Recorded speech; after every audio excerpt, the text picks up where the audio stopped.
Oke, cek mic audio. Assalamualaikum warahmatullahi wabarakatuh. Waalaikumsalam warahmatullahi wabarakatuh. Okay. Good afternoon, ladies and gentlemen. Forum Excellent BUMN proudly present webinar Global Business Excellence Conversation collaboration with Dutch Center for Executive Coaching with a topic about the shadow side of leadership in the midst of disruption.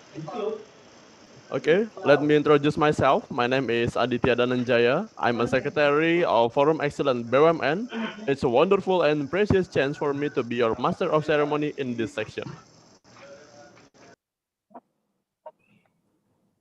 Okay, in order to make this event running well, I would like to give some information about the rules of virtual meeting.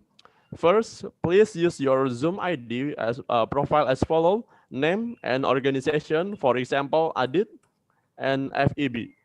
And the second is please use the chat box to convey the question to speaker as follow: name, organization, and the question. For example, Adit, FEB, and the question is how do leaders against disruptor? And the third rule is please turn off your microphone when you are not talking. And the last is please fill the presence link as delivered in chat box. I will share on the chat box to get e-certificate. Please fill the presence link. Okay, and we would like to welcome Mr. Jelle from Netherlands as CEO of the Dutch Center for Executive Coaching, and thank you very much to collaborate with us. And welcome to all participants. Thank you for joining to this webinar. Terima kasih banyak telah bekerja sama dengan kami. Okay, and well, I want to introduce our moderator today is Mr. Dialah Hutabalian. He is team leader of FEB Go Global. So, moderator, times is yours. Right. Thank you very much, Adit, for your introductions to this webinar Business Excellence Conversations this afternoon. First, I would like to welcome all of you, Bapak dan Ibu, from various BUMN in Indonesia. Thank you very much for coming to this webinar. And our special guest this afternoon, Mr. Jelle. Yeah, Mr. Jelle, he's from Dutch or Netherlands, and he is also a CEO Dutch Center for Executive Coaching, and he was graduated from executive coaching at Esrich Executive Educations near London, and we can hear his sharing regarding his profile and also the materials after I introduce him. And I want to welcome also some of leaders in the webinar today. There is a former CEO of PT Papros Tbk, Ibu Emi, joined this webinar also. And some of senior leaders from BUMN I saw in the webinar room. There is Mr. Arif from PLN and many more in our guest list today. And from Forum Excellent BUMN experts, we have here Pak Arif Kamirin. He's our expert team in Forum Excellent BUMN. And also Pak Gaguk, he's the Vice Executive Secretary in Forum Excellent BUMN. Thank you for coming this afternoon. And also there are team of FEB Go Global here through this webinar. They join us also. Thank you for coming. And all of our colleagues and also friends from BUMN. There are a lot of BUMN and also university come together with us this afternoon. So, Mr. Jelle will share his tacit knowledge in the area of executive coaching. The topic is about the shadow side of leadership in the midst of disruptions. So, what is it and why is it important for us to know about this topic? So we can hear directly from Mr. Helefos. So Mr. Helefos, without further ado, I offer to you. Thank you very much, Dialah. Good morning, everybody. That is Good afternoon. from my side is morning. I think Oh, your yeah. side already in the afternoon. So good afternoon. Afternoon. Yeah, good afternoon. Good afternoon. First of all, I want to thank the Forum Excellence BUMN on having me here. I'm very honored on that. Especially Edith, thank you for your introduction. I'm sorry I missed your last name, but it's a little bit complicated for not Indonesian people. So I hope you don't mind that I call you Edith. And especially thank you very much, Dialah, for inviting me for this and making this possible. I feel very honored. Thank you very much. It's also nice for me to be directly with you online in Indonesia. I'm sure you do not all know that my wife's from Indonesia, and her name is Zakia Type. And maybe it's nice to know that I'm sure that the sun will be shining in Indonesia. And for example, in the part of the Netherlands where I live, last week it was 15 degrees below zero. And today or tomorrow it will be 18 degrees above zero. So a difference of more than 30 degrees in just 1 week.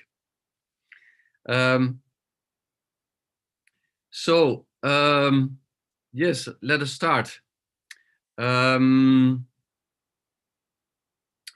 What I would like to do is in a minute is share a PowerPoint presentation with you. But first of all, let me explain what we are going to do, because the topic is the shadow side of leadership in the midst of disruption. And maybe it's good to know that for me, leadership is not about talking about leadership. It's not about something. It's about you as leaders of a company or a team, or maybe a leader of your family. So you're all leaders. So this topic is about you. So you will experience some things about yourself in this presentation, and not just have a talk about the conceptual thing. So it's about you all. And secondly, mostly I do my presentations in a rather interactive way. So like experiential learning, not just presenting. And I try to do this also on this presentation. So what we are going to do is we are going to start with a quiz. So I will ask you to do some guessing. I will explain in a minute. So we'll start with some guessing work. So I'll present the person. Who is this person we all know? Then it will show a short movie, a 3-minute movie. Then I will do some presenting and explaining. And after that, I will coach you. I will do a coaching session with all of you at the same time, for about 8 minutes. How beautiful is that? Have you been coached all together with about 100 people? Isn't that a nice thing to do? I will try. And after that, there's some space for how have you experienced this and asking questions. So that about the program. Is that okay with you? Yes, okay with us, Professor Jelle. Good, let's start. So I'll try to share my screen with you.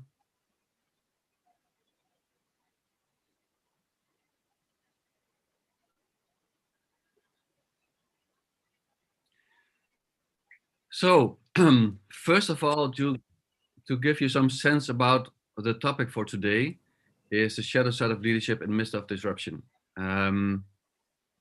Actually, you can think about it as a subject where it's important not to just learn more, so to do more courses, more studying, but to learn a bit deeper, at a deeper level. Because it's important, from my point of view, that a leader in the midst of disruption stays balanced by exploring his own leadership shadows. So just a short introduction on myself. As Dialah explained, I'm a CEO of the Dutch Center for Executive Coaching, and this is an alliance of about 40 Dutch and international top executive coaches. In our team, we have also some coaches from Indonesia, very highly qualified professionals. So I'm CEO of this 40 executive coaches, and I'm also a professional executive coach by myself. My background is human resources, Bachelor of Science. I'm an organizational psychologist, and I did a master program at SH Executive Education in London, which you see the photo on the right. So just to be clear, this is not my office.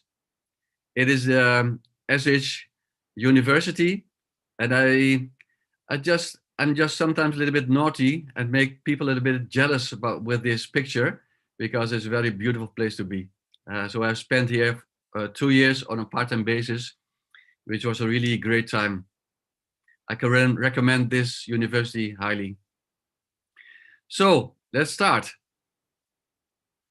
So the topic is about when leadership behavior becomes counterproductive. On the left side, I explained that like in disruptive times, it's very common and easy to experience pressure. We are sometimes very tired, or we just don't monitor our behavior very properly. And what we see is that we then sometimes act differently than usual, than normal. So a very important thing for today is to understand that when people are not under pressure, not tired, etc., they act differently than when they are under pressure.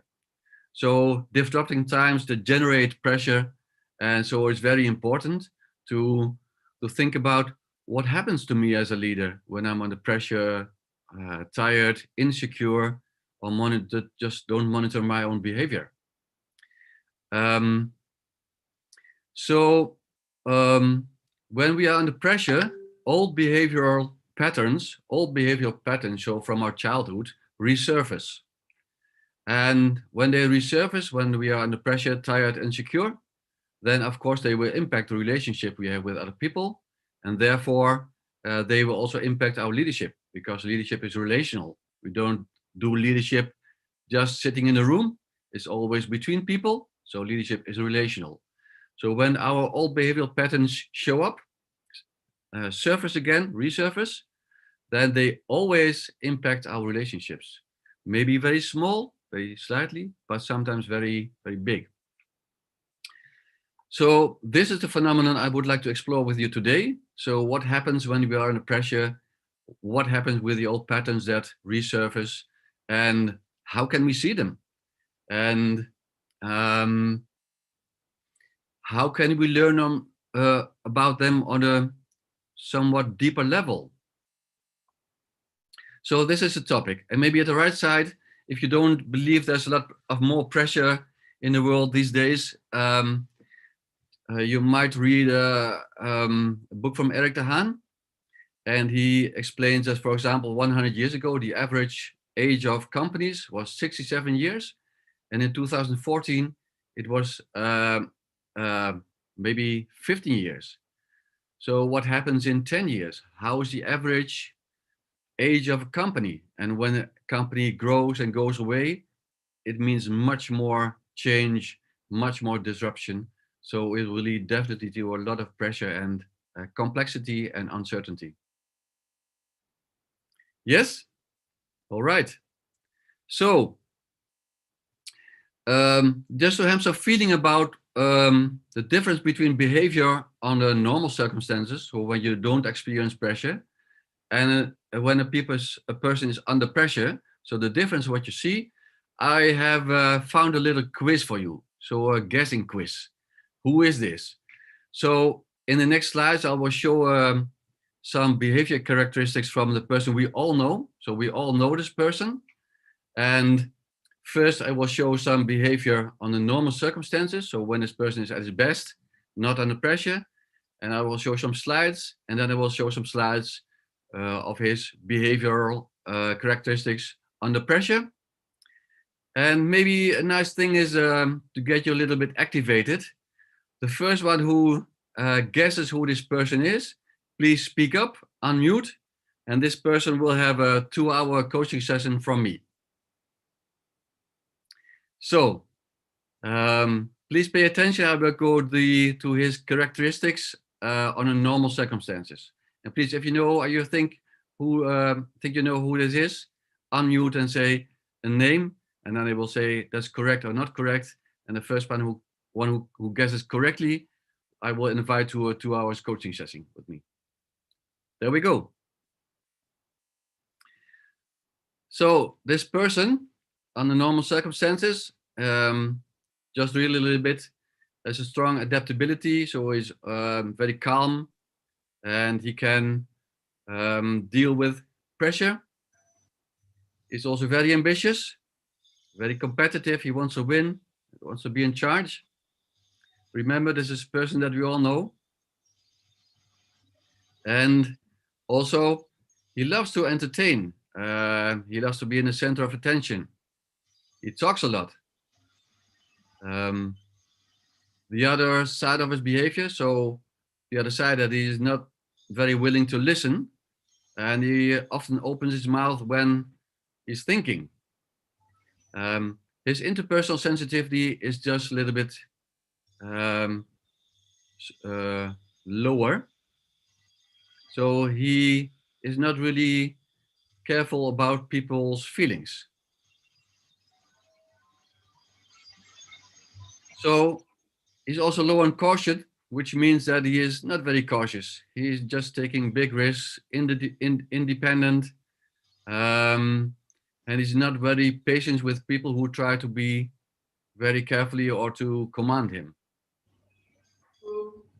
He's also very inquisitive. So he's very curious about things, and he has a great imagination. So anybody guessing? A mother. Oh, sorry? Donald Trump. Donald Trump. This is very correct. So who's the answer? Dialah. Diana. Diana. Netherlands. Is Okay. that correct? Is it correct, Pak Jelle? Donald Trump. Donald Yes, Trump. correct. All right, thank you. Diana, you got the quiz rewards from Mr. Jelle Vos. Congratulations. So just look at what happens with him under pressure. So this slide and next slide just show some of its characteristics under pressure. So he's very irritable. You recognize this very clearly. So when he's under pressure as the president of the USA, the former president, I must say, he's very emotional, highly unpredictable. And you see it on Twitter. So he tweeted very emotional things. And the effect is, for example, that you have to be very carefully with those kinds of people. So walking on eggs, I don't know if that's an expression that Indonesian people know, but really carefully. Should I do this with him? Should I do that? Because very unpredictable. He's very bold. So he thinks he can do things he only can. So the world is about him. So as a result, he tends to overestimate his abilities. So he has a kind of a fantasized image of his talents. It's very big. He's very risk-taking and colorful. So risk-taking is charming, interesting, and daring, but at the same time, he takes very big risks. And colorful, he wants to be on stage. The world is for him. And he enjoys when he does presentations, because then he thinks it's about me. The world is about me. At the same time, of course, he's very low on diligent, which means that he's not very precise on details. It doesn't interest him very much. And dutiful also is not very high. So he doesn't listen to people who command him. He wants to go his own way. Yes, so that's just an indication how you could look at the person's characteristics to understand the difference between behavior under normal circumstances and behavior under pressure. Because of course, Mr. Trump, whether you like him or not, I must say I do not like him. But whether you like him or not, under normal circumstances, of course he has great talents and great strengths. But under pressure, he changes. Some old patterns from his childhood surface again, and they will impact his behavior and therefore his leadership. Mr. Jelle, can I interrupt? Yes, please. Yeah, I would like to clarify that the persons who answer the questions is Miss Julia Salila, the fastest persons who answer the questions. So I would like to clarify this.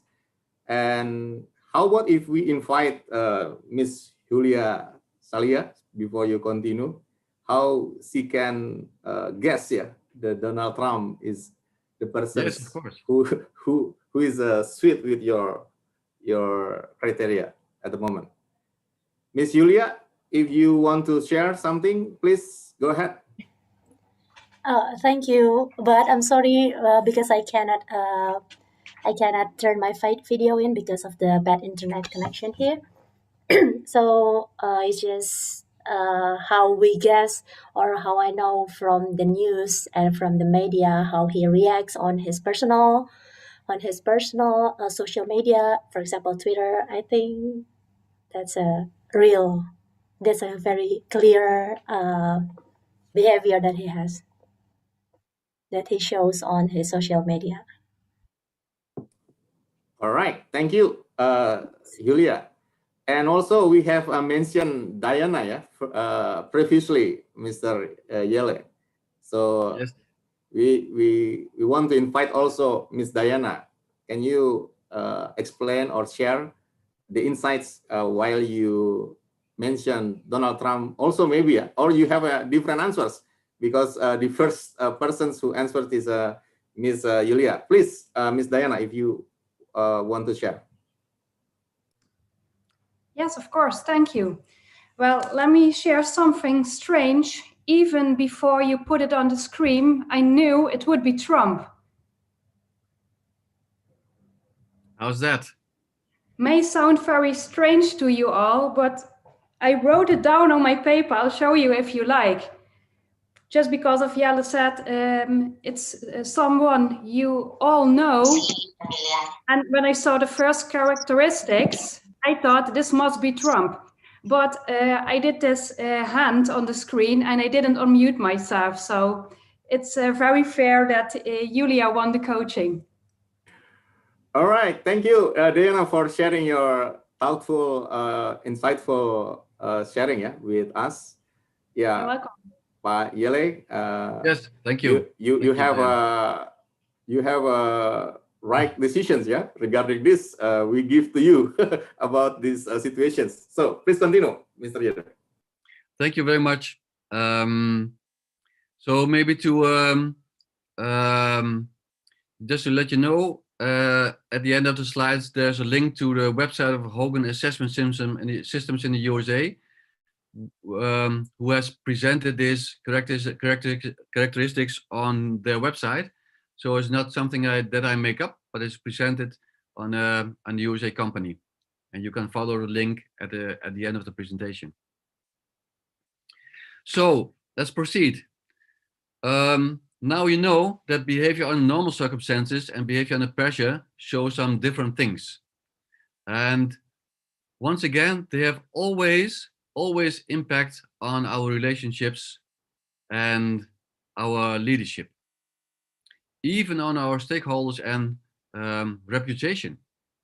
So leadership is not about how we see ourselves, but leadership is about how other people experience us. It's very important to realize, because I'm sure that Donald Trump thinks he's a good leader, but how does the world respond? How does the world see him? Leadership is, for me, about how other people, your team, stakeholders, experience you, and therefore it's about your reputation.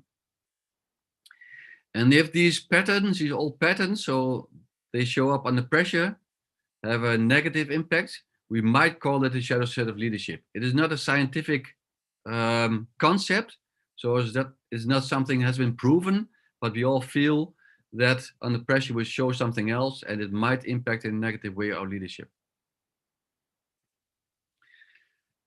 But at the same time, there's still something like a taboo. I don't know, it's a very well-known term in English or in Indonesian. So our shadowship, so what happens with us under pressure when we are tired or insecure, is always little bit about, is it about me? So if I ask people in a room, who has a shadow side, then they probably will say, not me, maybe my colleague or my neighbor, but it's not about me. So it's always a bit about shame or failure. So if you show some things that pop up under pressure, it's always a little bit of shame or failure. So that is why it's not something you hear about a lot in leadership training or in courses. Okay, so have a look at the following movie. It's a 3-minute movie from Professor Eric de Haan, who has written a book about leadership shadow. And he's also the director of the Center for Coaching of Ethics, where I did my education. And I am also proud that he's my personal supervisor. So he guards the quality of my coaching work. Please have a look at the movie.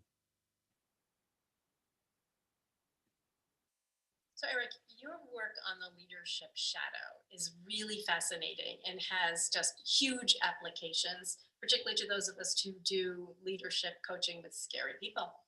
Can you describe to people just your work with the leader shadow and what it is? Yes. I've always been obviously very interested in my clients. I always sat down with them and listened to them. I wanted to know everything that they were willing to share in my sessions. But there was a point in my career, this is now 10 years ago, that I realized I had never been interested in their profession. So I'd never been interested in leadership as such. I wasn't ambitious for leadership myself. So I'd never done a substantive leadership role like many other coaches. They come from senior management positions, for example. So there was this moment that I suddenly realized I can define coaching. I know what it is. I can listen to my clients, but do I know what they do? Do I understand their field of work? And I didn't. And that was the beginning of the leadership shadow. I started to read everything. I started to try to define what leadership is, what this profession was all about. I struggled a lot doing that.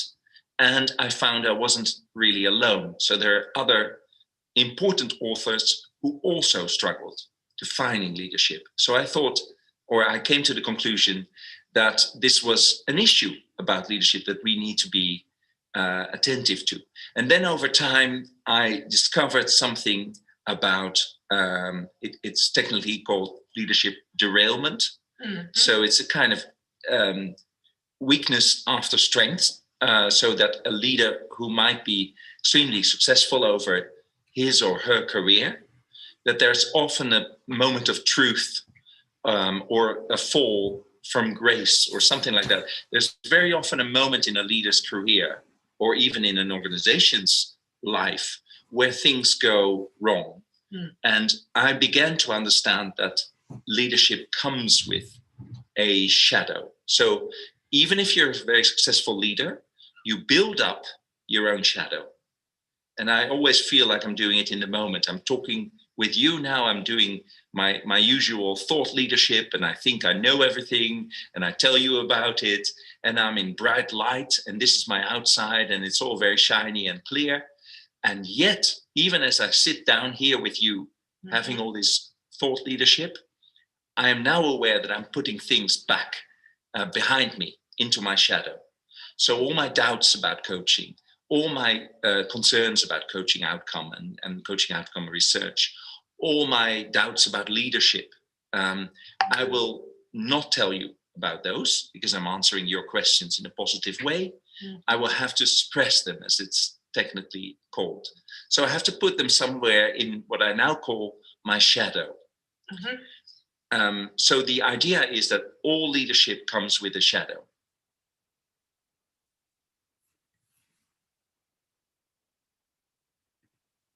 So Eric, you... Okay, so all leadership comes with a shadow. And of course, what is interesting is to think about, okay, being concerned about my shadow and working on my shadow, what's in it for me? So why should I do that? And what is important to realize is that having a better awareness of your shadow side means that you can better anticipate on difficult situations and thus better maintain a sustainable balance. So there's a Dutch psychiatrist who said the thing below on the slide. So the point is that leaders to have to deal with a wide range of continuously present ambivalent emotions without becoming overheated. So in times of disruption, there are a lot of emotions with leaders, a lot. Change, uncertainty, have to deal with stakeholders, you have to deal with teams, they have to deal with whatever. So a lot of emotions, ambivalent emotions are always there, all day, all hour. And leadership can be seen as how can I deal with this constantly present ambivalent emotions. And the more you know your possible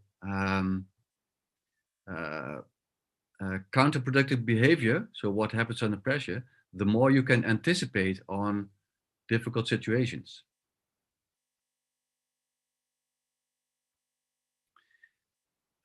Maybe, and it's something of course, it's what I experienced from my coaching practice. Maybe it's one of the most important items for leaders for the future, because the technical things like the management things, so budgets, mission, vision, they all can do it on a cognitive level. What happens on the emotional level is, I think, maybe even more important. So how can we, if we would like to explore our possible shadow patterns, how can we do this? So how can we let a bit grip, a little bit insight on our shadow patterns? And I will do two examples. One is from my own practice, so how I work with clients on their shadow patterns, and I will give an example from the Hogan assessment systems. So first, I would like to give some example from my own practice. And what you see here is some circles, and you can look at it as like an onion. You cut the onion, and you have different layers. And you can see a person as having different layers from below up. So you see behavior, thinking, beliefs, and identity. So the more you go inside from the outside, you will be on a deeper level of awareness and a deeper level of being. So above the slide, I have written behavioral pattern. So the word pattern is a little bit bigger than behavioral, because you have to look for patterns. What is the pattern? And I will show you in the next slide an example of a pattern, which will show you also what happens to this person when he is under pressure. So this is a real client I work with. So this client at the level of behavior, so what we saw was irritation. He was a lot of times irritated, angry. So what happened with him when he got under pressure? And we explored the level of thinking. So what was he thinking? And one of the things he was thinking that led to irritation was his team, they are constantly bothering with his problems, with their problems. They are their problems. Come on, I don't want to be with their problems. Why do I have to be with their problems? But this was his thinking. So when we want a level deeper, so exploring his beliefs that might trigger this irritation, we found that his belief was that people have to be strong. So his belief was people have to be strong, and therefore when people came with their problems, he became irritated. Yes, can you follow me in this pattern? So behavior, irritation, his thinking was they're constantly bothering me with their problems, and his belief was people have to be strong.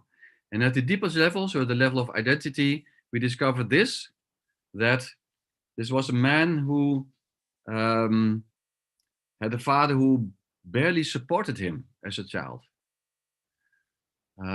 So, of course, we have all these kinds of things in childhood. Our parents support us or a little less support us, are appreciative or a little bit negative or whatever. This man had a father who barely supported him. So he developed the feeling that he had to do things by himself because there was no one to support him. And in his developing this feeling of no one supporting him,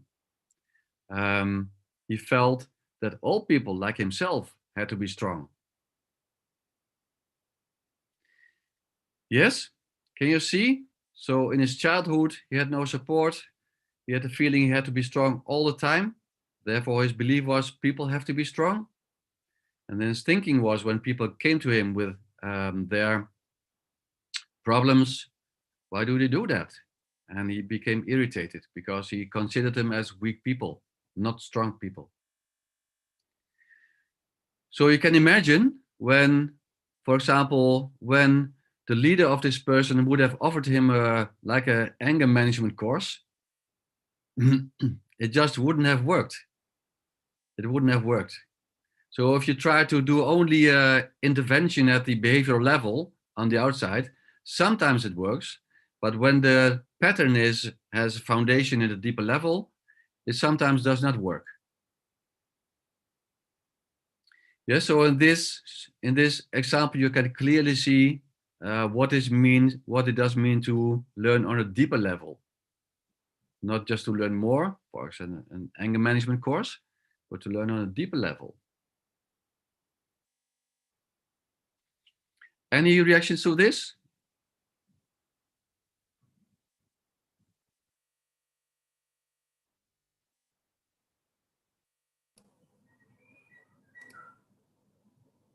I can hear somebody unmute.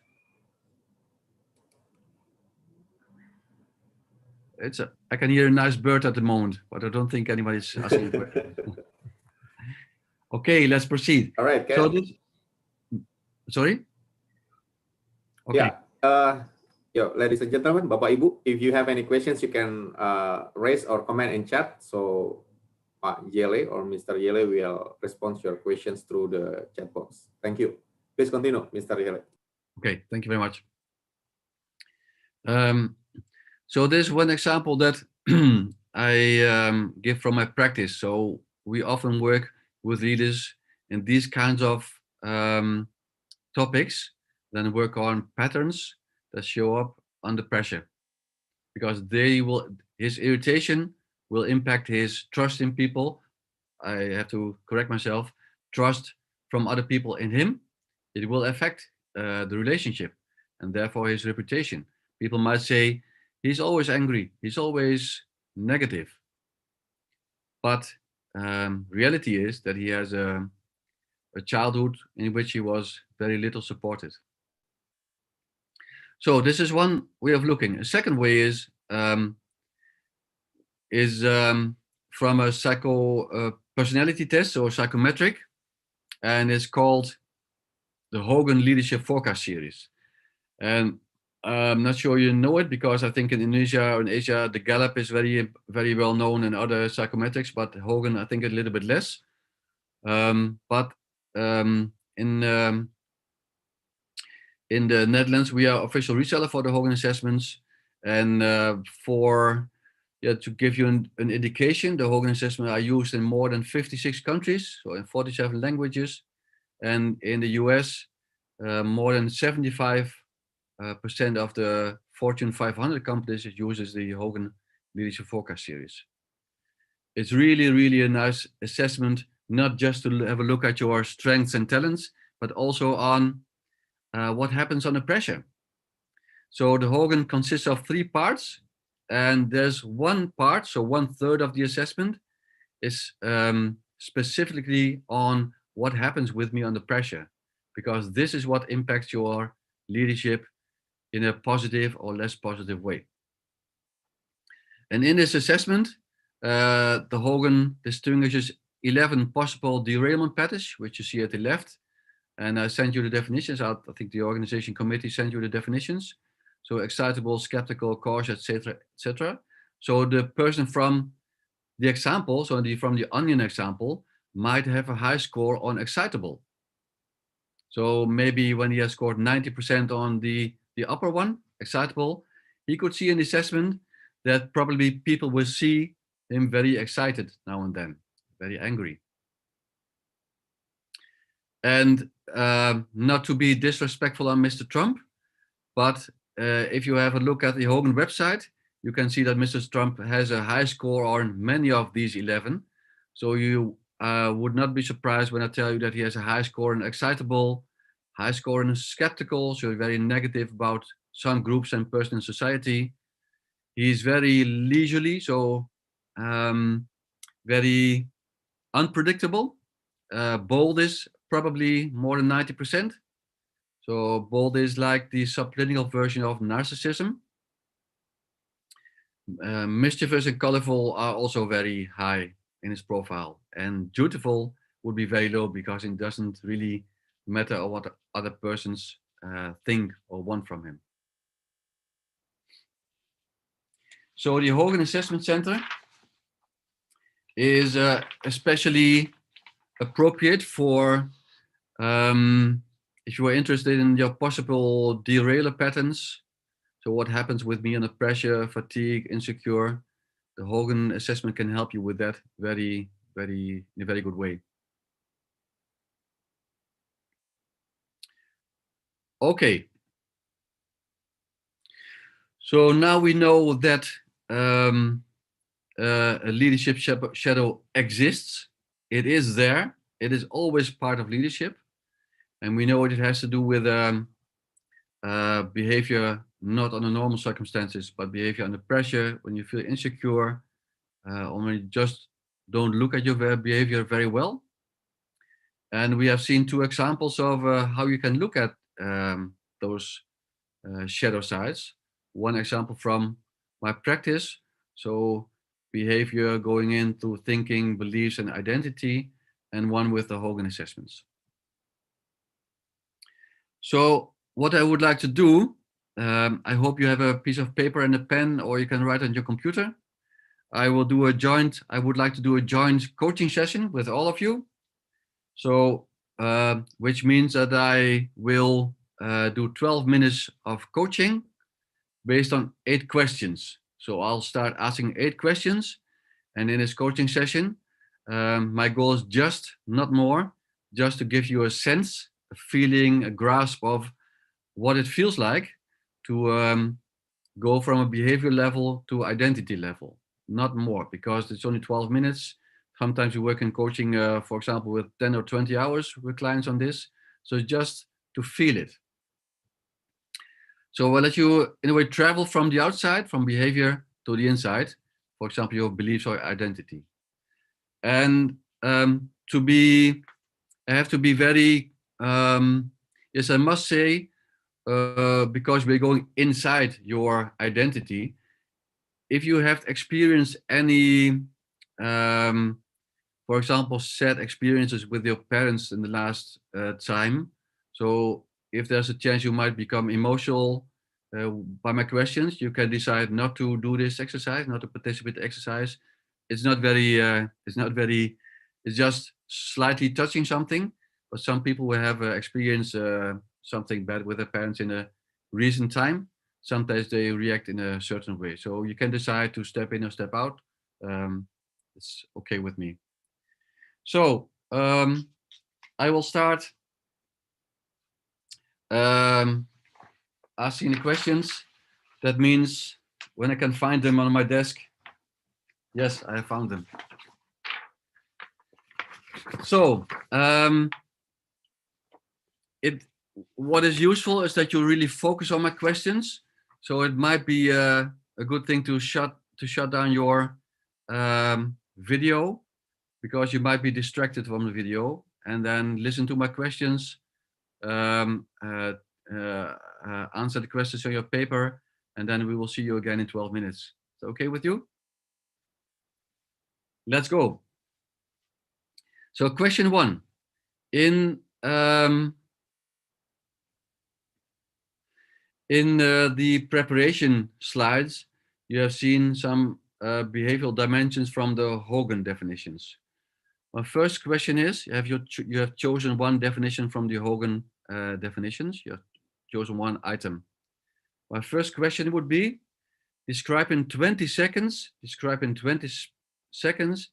as specific as you can be, which behavior of yours belongs to this dimension. Describe in 20 seconds which behavior of yours belongs to this dimension.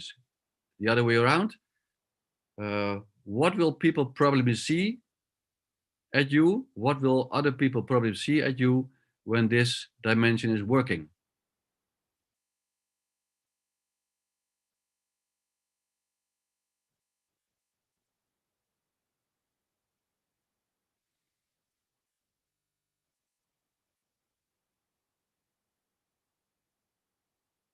What will people see? What behavior will they see?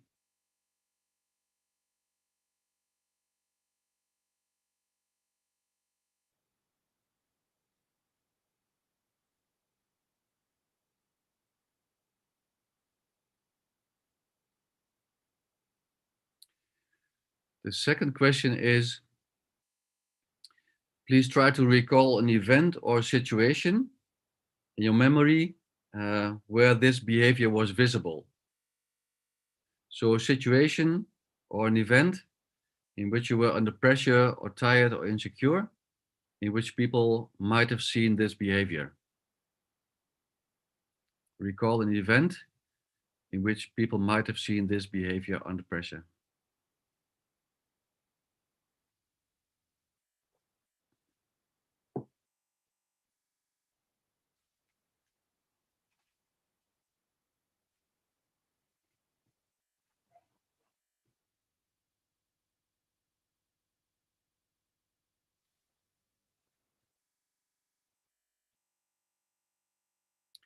Question 3. I'm now going to help you to get more specific on this situation, this event. So the first question is, describe the situation or event factually. So what was the factual situation?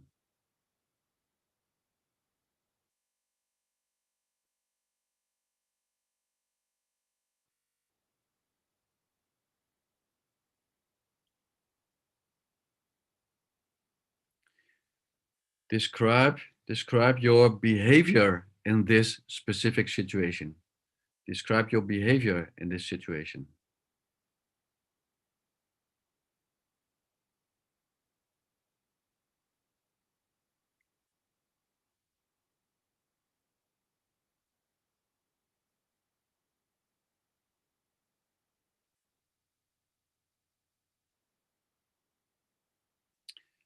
And then describe the impact of your behavior on others.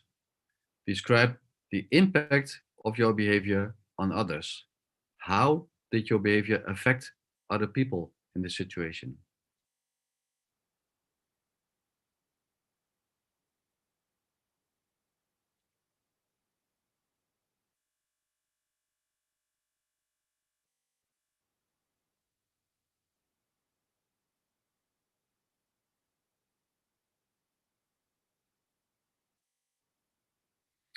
And what may that behavior have done to your reputation? What may that behavior have done to your reputation?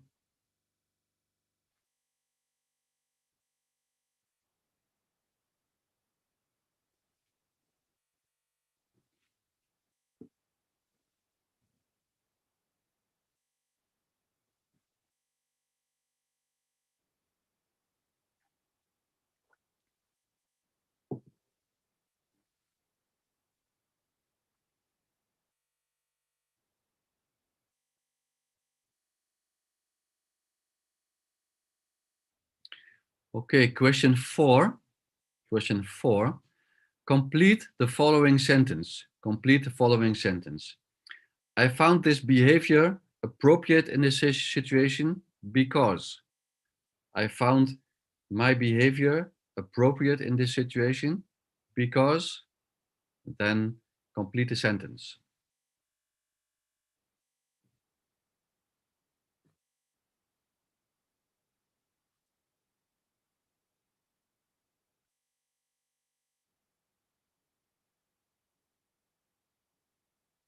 I found this behavior appropriate in this situation because.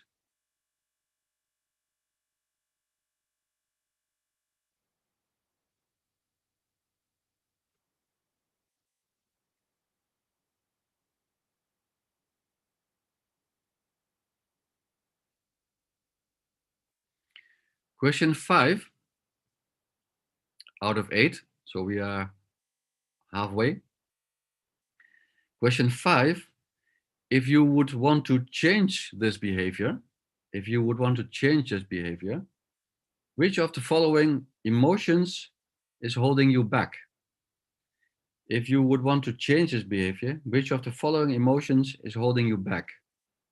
Joy, sadness, anger, fear, love, powerlessness, surprise, shame, guilt, or disgust.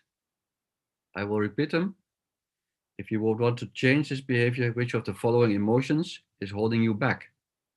Joy, sadness, anger, fear, love, powerlessness, surprise, shame, guilt, or disgust.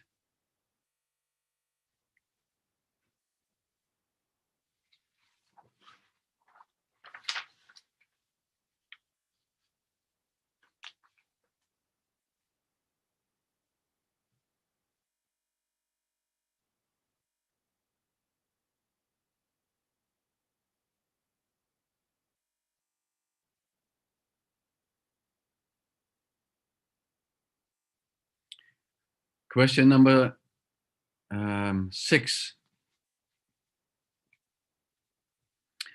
It might be experienced as a difficult question, but just give it a try.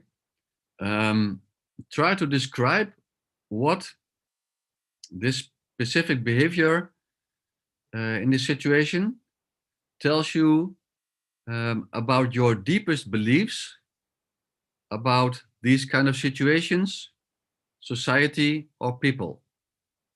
So try to describe what this specific behavior tells you about your deepest beliefs, about these kind of situations, society, or people. What is your belief, deepest belief on situation, society, or people?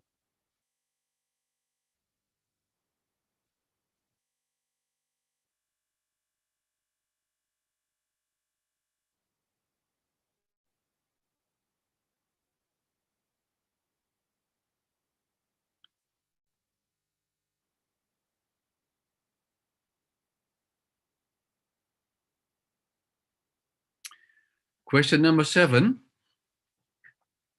And now we are entering the level of identity.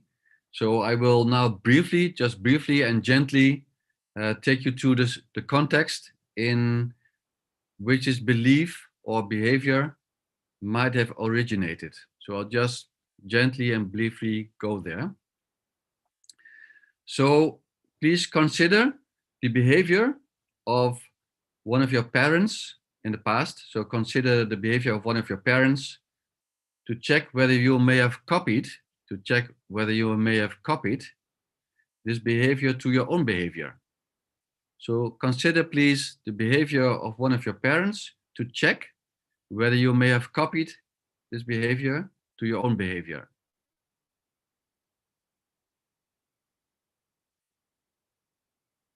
Have you copied some behavior of one of your parents?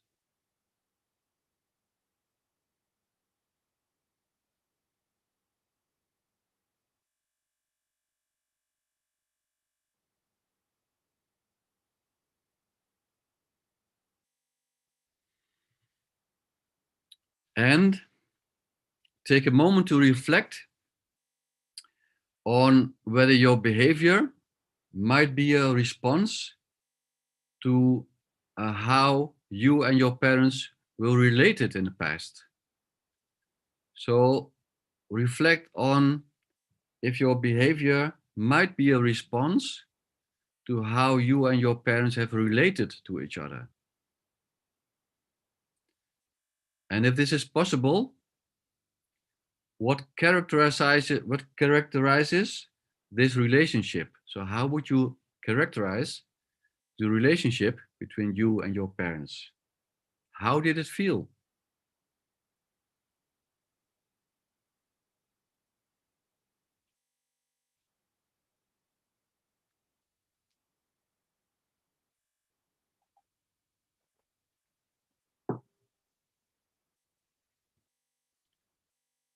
So is your behavior maybe a response to how you and your parents were related?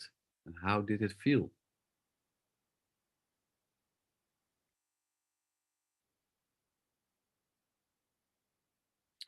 The last question, then we will return to question 1. Last question is, and what was the impact of the relationship between you and your parents on your beliefs, on your feelings, on your thinking, or your behavior? So what was the impact of the relationship between you and your parents on your beliefs, on your feelings, on your behavior?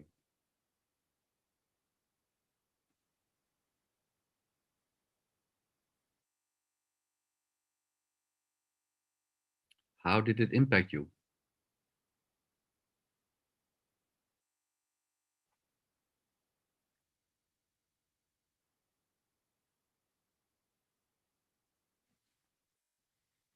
So the final question, question 8.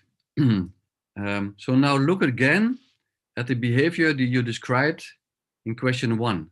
Look again at the behavior you described in question 1.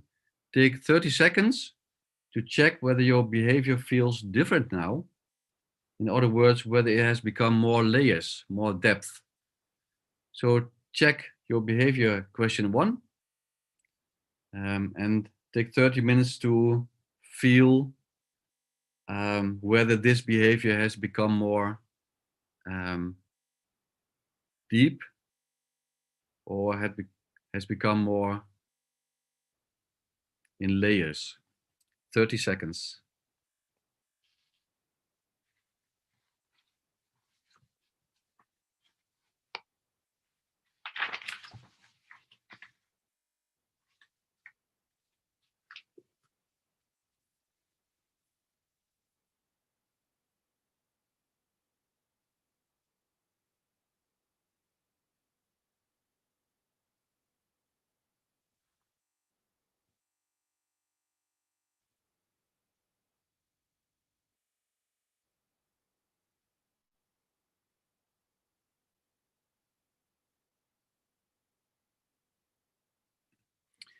So thank you very much. You can turn on your video if you want, if you would like to. The exercise is finished. Also, my presentation has finished at this point. So I would like to invite you to say something about how have you experienced this, or are there any questions?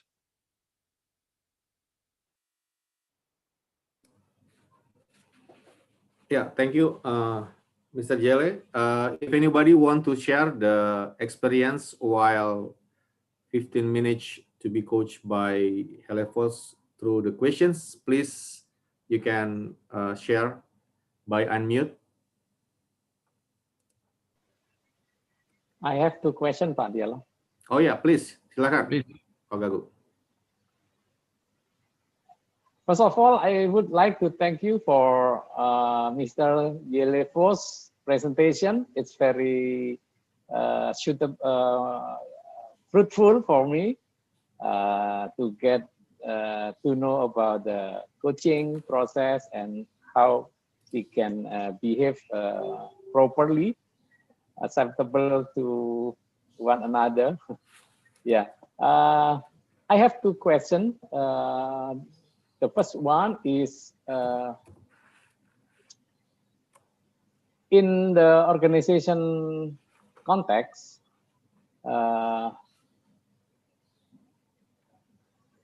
how can we create the climate of coaching activities or practices in organization systematically and effectively? Because in my opinion, mostly the senior leaders in some organization tend to think that coaching is the work of HR department, not the leader responsibilities. That's the first question. And secondly, instead of coaching, I think leaders, at least or mostly, I think happen in Indonesia, tend to rely on the chemistry or personal relationship to appoint subordinate or team member or yeah. So what do you think? Is it still acceptable compared to the scientific measurable coaching or psychometric method? Yeah. Okay. Thank you. Thank you very much for your kind words. And to answer your question just briefly, because there's a lot to say about them, I agree that I think it's a bit the same in Europe that leaders find coaching the responsibility of HR departments. But I think in Europe we're a little bit further than maybe in Asia or the Middle East. So we are more used to coaching. For example, in the Netherlands there are 60,000 coaches. Also in Indonesia, there are more and more. I think Dialah also has a coaching education, so he's one of them. So coaching culture is very difficult. So for example, if an organization would like to create a coaching culture, one of the difficult things is that some leaders who really appreciate coaching might leave the organization, or there is not a philosophy on what coaching is. So it's the change thing that sometimes blocks a coaching culture. There's also nice research from a company in Australia with some who's also working globally, who try to create a coaching culture. One of the most difficult things was people are going from positions, new people, and how do they feel about coaching? Do they really appreciate it? So if you go down the line, one thing is extremely important, that you don't be independent on some persons. You have to organize the dialogue about coaching. So the dialogue should be continuously organized, whether people are still in the company or outside the company. That's the first step. Focus on organizing the dialogue on coaching, not on the people, because when they leave, you can start again. It sounds a bit negative, but I think I understand what I'm saying. So try to organize the dialogue. So find as much people as you can who are positive about coaching and organize in a structured way the dialogue, so that is continuously present in an organization. The second thing is about chemistry between people. There is research on that also. So chemistry is very important. So if you look at active ingredients in coaching, there are a few things. One thing is that you should not look at the coaching model. So we have worldwide 415 coaching models, like the GROW model or Goldsmith, for example. But the coaching says nothing about the outcome. So the model is not having a very big impact. But the relationship, as you say, the chemistry has a big impact. So, but it's not if you like a person, it's about, can the coach create a good relationship between the coach and the client so that there will be trust, for example. Other things in coaching, so active ingredients are hope. So you must give clients hope. So if I would say oh, it's not going to be very good, this coaching, so let's just stop it. That's not very helpful. So you have to create hope and also support outside the coaching room. So if there are people in the organization who help you outside the coaching, you feel supported. That's also very, very important. Does that answer your question? Thank you. All right, thank you, Pak Gaguk, for your questions. Thank you very much also for the response from Pak Jelle. Yeah, please, if anybody want to share the experience and also to us. Yeah, please. Dialah, may I ask about some question about leadership? Yes. And Pak Jelle Vos? Yes, please. Yeah, introduce myself. My name is Rahmat from TPP. I want to ask about, I'm curious about your layer, especially for like behavior, thinking, belief, and identity. Yeah. Yes. I ever learned about the 7 habits, yeah, like from Stephen Covey. They have a layer for dependence, independence, and interdependence, and then the 3 habits. First, with private victory, and then habit 4, 5, and 6, and 7 is a public victory. I want to ask you about the relation between this 7 habits from Stephen Covey and this layer for you, Mr. Jelle Vos. Thank you very much. Very interesting question. Thank you very much. Very interesting. So Stephen Covey, which I really like, is one of the most powerful books on leadership that I know. Is more on the level of effectiveness. So his 7 habits are about effectiveness. It's also the name, 7 Habits of Highly Effective People. And when you look at the 7 habits, you can see that they're almost exactly the same as the components of emotional intelligence. So proactiveness is self-control, begin with the end in mind, important thing first, then of course then habits 4, 5, and 6. They are actually the same as emotional intelligence, from which we know that they have a very large predictability on happiness and effectiveness. But it's on effectiveness. The layers from Robert Dills, who created them, and Mr. Dills and Bateson, is about personality. So the difference between them is Covey is about effectiveness, and the layer is about personality. That's the difference. But in my experience, if you look at my experience, is good to work on both. So if you take Covey for effectiveness, it's very good direction to go, and at the same time you have to look a little bit more in the layers of your personality, and if you can combine that, there's great learning to do. Okay, thank you very much, Mr. Jelle Vos and Pak Dialah. Okay, thank you, Pak Rahmat. Next, I would like to invite our special guest also, Pak Jelle Vos. She comes from Malaysia. If she can copy, Ibu Nisa, would you please to share your experience regarding what Jelle Vos has done about coaching? Please, Ms. Nisa.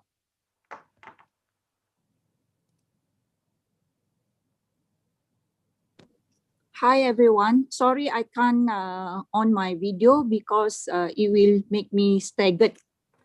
Yeah, a line problem, the internet.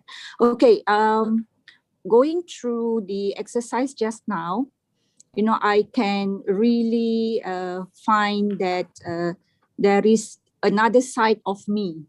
Yeah, I find it as there's another side of me whereby unconsciously, yeah, it triggers.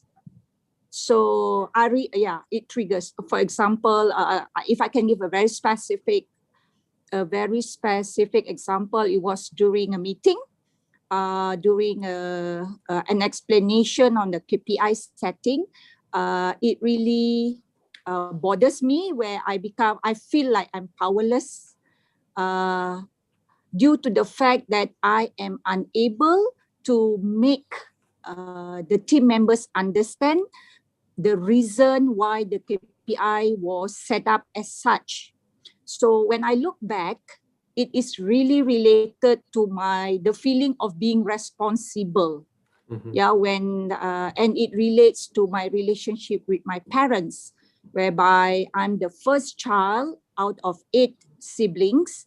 So a huge responsibility to ensure my siblings are okay. So that really, I have been carrying that identity, yeah, that I am responsible to ensure that everyone is okay in my team.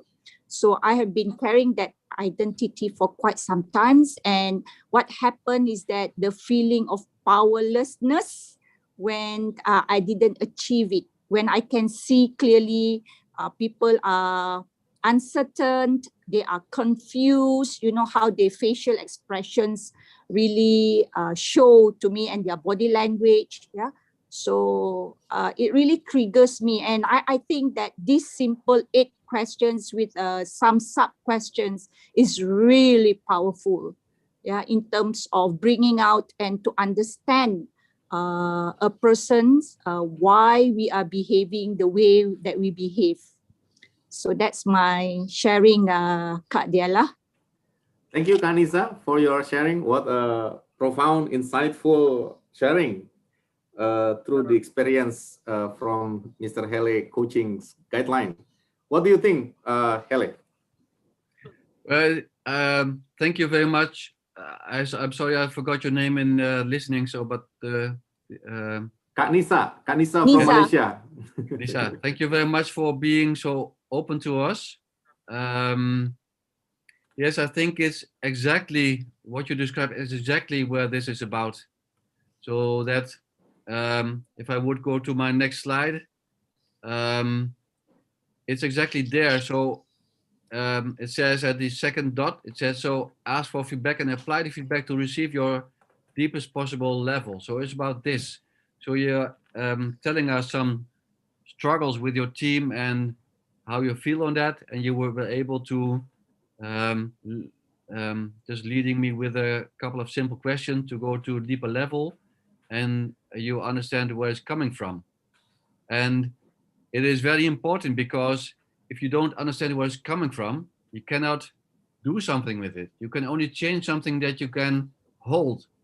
So if your awareness is leading to, this is the thing, being responsible or feeling responsible, something going here, and you have got it, then you will be able to, if you want, do something with it. So I found your openness very insightful. Thank you very much. It's just where this session is about. Thank you. Thank you, Mr. Helevos, and also Kanisa for your sharing, and also Dank u wel. Dank u wel. Alsjeblieft. Yeah. Thank you. Bapak Ibu, ladies and gentlemen, the time for sharing from Mr. Helevos is over. And we would like to say thank you very much, Mr. Hele, for your... Yes, please. Can I say one more thing, Dialah, before you go to the end? Yes, thank you please. very much. So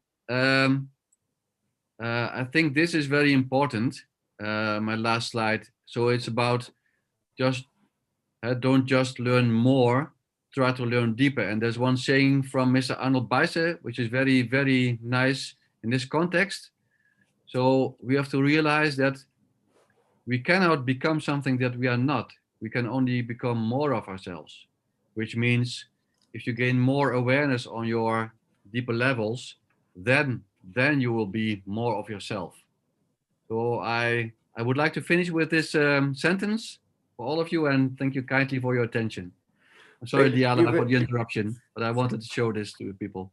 Okay, thank you very much. That's a very profound cue, yeah, from you regarding this quotes. Don't just learn more, learn deeper. That's a very deeper for me, for us also, Mr. Jelevos. Thank you very much for your sharing and also your coaching experience, yeah, this afternoon with us.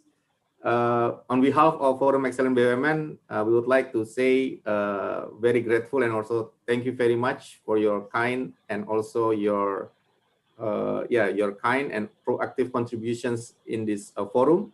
And we hope your coaching activities or your coaching coaching projects is very well and also success in futures. Thank you very much, Mr. Jelle. I would like to give the next sessions to Pak Adit. Okay, well, thank you very much to Mr. Jelle for knowledge and insight. May it will be useful for our professional career. And FEB proudly award you an e-certificate and appreciation token. It's like, wait a minute. Okay. It's like a pen holder, a traditional pen holder that is for to Mr. Jelle.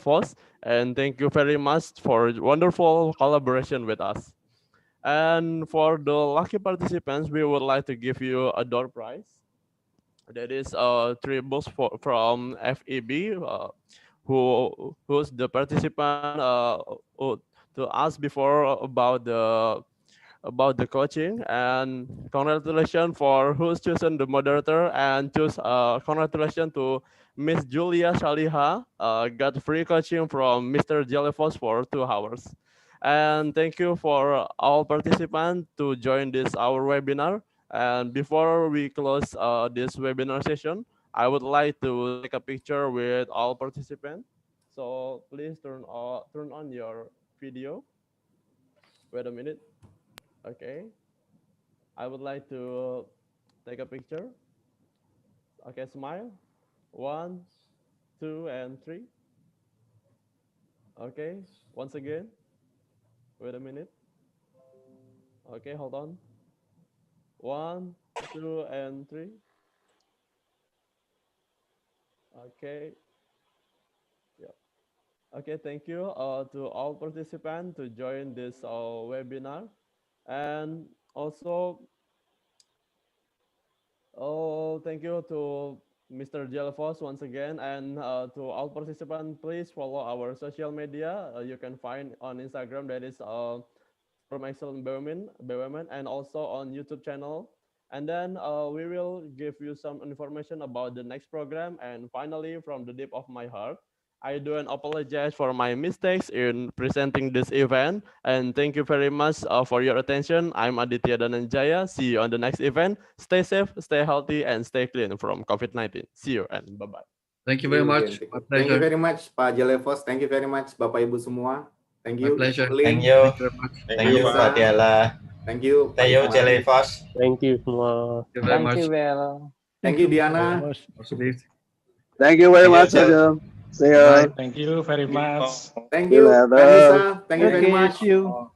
Bye-bye. Thank you. Pak Dialah. Bye. Thank you. Thank you.